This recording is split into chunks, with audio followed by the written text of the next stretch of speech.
This is Rick Rule from Rule Investment Media, doing the pre-conference interviews associated with the Natural Resources Investment Symposium, July 7th through 11th in Boca Raton, Florida. Longtime viewers know that we interview each of the exhibitors and most of the speakers before the conference so that you, the attendees, have the opportunity to utilize your time at the conference wisely, knowing who you might be interested in before you hit the conference floor. I'm delighted today to welcome Shane Williams, CEO of Westlake Gold Mines. You will remember, ladies and gentlemen, that no public company exhibitor can exhibit at the Natural Resources Investment Symposium if they aren't owned in our portfolios. While there's no guarantees, sadly, that stocks I buy always go up, there is a guarantee that every exhibitor at this conference is vetted, and West Red Lake is no exception. I own it in accounts managed by me indirectly, also through my holdings in Sprott Inc., which is the largest shareholder of West Red Lake Gold Mines. I enjoy, that's the right phrase, numerous conflicts of interest. Shane, first of all, thank you for your sponsorship of the conference, and thank you for your efforts on behalf of the shareholders, and welcome to the interview. Thank you very much, Rick. It's great to be on. So, longtime gold investors know all about Red Lake. I would suggest Red Lake, Kirkland Lake, perhaps the Abitibi in Quebec. But at any rate, the Canadian Archean and Proterozoic are fabled gold deposits. Tell us something about the Red Lake from the historic context, and tell us how you're going about at least partially reassembling or consolidating the Red Lake district. It's an important story, I think. Yeah, I think it's a very important story. You know, Red Lake and the Red Lake region is fabled in Canadian gold mining history. And however, over the last number of years, we've seen that it's been slightly ignored a little bit.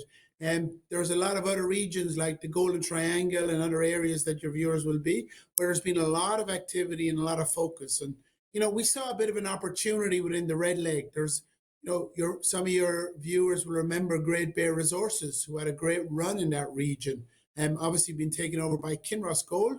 The original Goldcorp Mines was taken over by Evolution. So really, there was no developer or up-and-coming developer within that region. And we saw the opportunity to get in there. And if you want to play in the Red Lake region, which is a very high-grade gold area, we would become the name of choice in that region.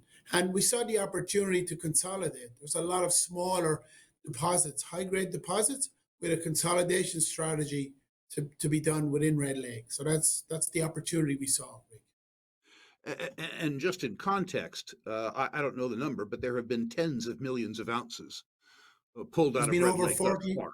40 million ounces I've had an average grade of 16 grams as well, Rick. So it's a very high grade area if you want to be in the gold business. And as I recall, you were involved in consolidating key pieces of ground before the Madsen opportunity came to you. Tell us something about your land play, and tell us something about how you came to acquire the Madsen mine and what that opportunity represents to you. Well, I'll just step back a little bit on the strategic view. Obviously, we're backed by Frank Giustra, who is a legend in the industry, as you will well know, Rick. And so his play is he sees the gold set up for the next number of years. And the idea was to get into the Red Lake region. So as a means of accessing that region, we picked up a property called the Rowan property, which was a joint venture with Evolution by a small company, the original West Red Lake. So we ended up getting that property as a means of getting into that region. And that's high grade. It has over 800,000 at 9 grams. So that was the first property consolidate. At that stage, the Madsen mine was going through the CCAA process at the time. The previous operators ran into some trouble. So we saw the opportunity with the amount of infrastructure that's in place there to consolidate that within the region and use that as a base to create a hub and spoke model around the Red Lake region. Hub and spoke, meaning that you can use the Madsen mine and mill as a processing facility for other deposits that exist or deposits that you might, in fact, acquire or discover. Is that correct? Yeah, correct. We have the only really independent mill in that region. Obviously, Goldcorp had a lot of mills in their region taken over by Evolution, which is a major now. And so there's no other mill in the region. Lots of junior companies with lots of high grade deposits. So with the mill, the infrastructure, the facilities we have, there is a bit of a consolidation strategy that we can implement in Red Lake around that region. Tell us something about the nature of the assets and the amount of money that prior operators had spent on the Madsen and what you paid for it. I think that's a very interesting bottom fishing story. It is. It is. There's a saying, as Warren Buffett says, you need to buy things when there's blood in the streets, and that was a little bit of the strategy that we looked at. The Madsen mine previous has had over 350 million Canadian dollars put into it, and so when we looked at that asset, obviously, and Sprott Resource Lending actually were the main senior secured lender, and we ended up doing a deal with Sprott. We bought it for $6.5 million in cash, some shares which was converted, and an NSR and a contingent payment. So all in together about a 30 million consideration, 30 million Canadian dollars consideration. Also, we picked up considerable tax losses associated with the asset. So there's over $270 million worth of tax losses. So as you can see, really pennies on the dollar associated with picking up this asset in a time when nobody cared about gold, Rick. As you well know, 2 years ago we started. Now we look like very good opportunistics as we took up that property. Shane, it looks to me, talking to people, looking at your website, that in the near term, what you really have is a very advanced exploration project. Am I correct in assuming that what you really need to do now is delineate some continuity in terms of the high grade reserve and resource, or am I off base with that assumption? Yeah, one of the previous challenges of the existing operator was Red Lake systems are very geologically complex, as you will well know. They need a lot of drilling, they need a lot of definition drilling. And, if I look at when we did the due diligence, this is one area we saw where it was lacking in the previous operator. So most of our focus is on that delineation, Rick, and that detailed definition drilling that's needed. But once that's done, then pretty much we're ready to go. Everything else is ready to go. So the next 12 to 15 months will concentrate on that delineation drilling, very tightly spaced drilling underground. And will that drilling lead us to a new resource statement or a new bankable feasibility study? How will we know what the success achieved with the program will be? Yeah, we have a number of de-risking phases over the next few months. We've just kicked off a pre-feasibility study, Rick. The previous operators had moved very quickly from resources straight to mining. Obviously, as you jump a number of stages, you increase that risk to developing projects, as you will well know, and your listeners will know. So we're stepping back a little bit and redoing a pre-feasibility study. We're going to start back. We're drilling for we're going to do over 50,000 meters of drilling underground to delineate the ore body, convert to reserves, which again, were never on the project, and then do a pre-feasibility study and also do some test mining. As you're aware, a number of operators have been successful at test mining where we can do a reconciliation to the ore body. So I think with a number of those stages of de-risking, the people can really understand the approach we're taking, and then we'll use that as a base for relaunch of the project into 2025. Shane, tell me something about your human inventory. Who are the people involved in the company? And how were they chosen with specific relevance to the task at hand, which is restarting Red Lake? Tell me about some of the key people and why they're there. Yeah, I would call it the who's who's of Canadian mining, Rick.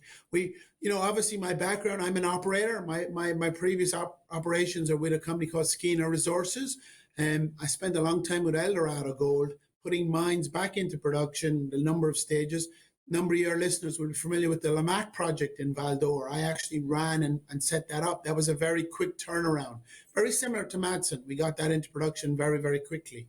We've recruited a fantastic board and some really good technical, competent company builders as part of that board. People will remember Tony McCooch is on our board, and Tony had a very, very successful run with a company called Kirkland Lake, and also Duncan Middlemass, again, who had a very good successful run with a company called Westone Mining.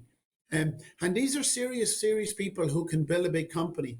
And part of the, obviously given the history of the last operator, they were a bit of apprehension coming on board. So once we started to lay out the plan we planned to do, and they did a bit their own due diligence, understood the plan, they were confident or more confident in our ability to go forward. And Duncan and both Tony actually have been in the Abitibi and Red Lake, so they understand these systems very well, and they understand what's required to put them back into production. And tell me a little bit about Frank Juster's role. And for those listeners who don't know who he is, tell them who he is. Yeah, so Frank is I would call him a legend in the industry, in the resource mining industry. Over the last 30 years, he has created huge value for a number of lots of shareholders, actually, over many years. He has built companies to go back to, he was involved in the early stage of a company called Gold Corp, Endeavor Mining, and now he's Aris Mining. So very ability to build large companies very quickly. So Frank sees the setup for gold he did a number of years ago. And so this is his next incarnation of building a large scale gold mining company. And so Frank obviously has big visions, and he believes he's a bit of a contrarian, and a bit like yourself, Rick, who likes to get in on projects when nobody likes gold. So about 2 years ago, the plan was to build a gold mining company and look for assets that were undervalued that we could pick up and use them as a base to build a large gold mining company over the next number of years. And obviously, Frank has been very involved in the project. He is a big shareholder of the project, and every equity raise we've done, he has pro-rated his shareholding. So he is part of the story and wants to be part of the growth of the company over the next 5 years. Shane, you'll be, I think, excited when you come to the conference to run into literally thousands of people who share your and Frank's aspirations towards gold. It's important for us, in order to put on the best natural resources investment conference on the planet, to foster very deep ties between the exhibitors, all of whom we vetted, and the attendees. It's important in that sense that my attendees understand where, if they want to find out more about the company, they can do it. If somebody has specific questions about the company, even before the conference, certainly during the conference, and then after the conference, who is the person that they should contact, and how can they reach that person? Yeah, so look, I believe in working as part of the shareholders, working with shareholders. So I am available. I am the person who they contact. I understand the story, the picture. So I'm available all the time. My email is on our website, on our main presentation, as the person to contact. It's swilliams@wrlgold.com. I'm the person to contact. I'm happy to talk to shareholders and explain the new vision for West Red Lake. Now, ladies and gentlemen, that's a very important answer. The buck stops at the very top. When the CEO says, contact me directly, don't go through my minions, what that means is that that CEO is concerned about his shareholders, and he's concerned about his cost of capital. That question was answered perfectly. Shane, thank you for submitting to this interview. Thank you, too, for your sponsorship of the Natural Resources Investment Symposium. And thank you for your efforts, both on behalf of ultimately the Canadian taxpayers, but much more importantly to me, your shareholders. It's been a pleasure talking to you, and I look forward to seeing you in Boca Raton. Yeah, very much looking forward to the conference, Rick. It will be my first time there, so I'm excited. Thank you very much. Thank you.